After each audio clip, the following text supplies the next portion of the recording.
നാളുകളെക്കുറിച്ച് ചിന്തിക്കുമോ? ഇപ്പം നമ്മൾ ഇന്നത്തെ ദിവസം ഇവിടെ ഇരുന്നു, ഇനി നാളെ എനിക്കിതാണ് എന്നൊരു ചിന്താഗതിയും തേടലിൻ്റെ ഭാഗമായിട്ട് നമ്മൾ അതായത് ഈ നാളെ എന്ന് പറയുന്നത് വളരെ പ്രായോഗികമായിട്ടുള്ള സെൻസിലാണെങ്കിൽ നാളെ എനിക്ക് ഒരു അപ്പോയിൻമെൻ്റ് ഉണ്ടോ, നാളെ എന്തൊക്കെയാണ് ചെയ്യാൻ പോകുന്നത് പ്രാക്ടിക്കലായിട്ട്, നാളെ വീട്ടിലേക്ക് ബ്രേക്ക്ഫാസ്റ്റിനുള്ള എന്തെങ്കിലും സാധനമുണ്ടോ എന്ന് ഇന്ന് രാത്രി നോക്കുന്നത്, അതല്ല നമ്മൾ സാധാരണഗതിയിൽ ആ നാളെയാണ് സംസാരിക്കുന്നതെങ്കിൽ ഇന്നത്തെ ഒരു കണ്ടിന്യൂഷനാണത് അല്ലേ.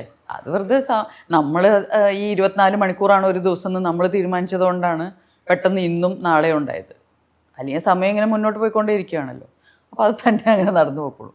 പക്ഷെ നമ്മൾ ഈ വളരെ ഫിലോസോഫിക്കലായിട്ടൊരു നാളെ എന്ന് പറയുന്ന ഒരു ഫ്യൂച്ചറിനെ കുറിച്ച് ചിന്തിക്കാറുണ്ടോ എന്ന് ചോദിച്ചാൽ ചിന്തിക്കേണ്ട ആവശ്യമില്ല. പല കാര്യങ്ങളും നമുക്കറിയാം, ഇങ്ങനെയൊക്കെ പോയാൽ അങ്ങനെയൊക്കെ വരൂ എന്ന് നമുക്ക് പറയാൻ പറ്റുമല്ലോ, ഏകദേശം ജീവിതം കണ്ടിട്ടുള്ളവർക്കും. അപ്പോൾ കുറേയൊക്കെ നമുക്ക് ഓൾറെഡി ഒരു ഊഹമുണ്ട്.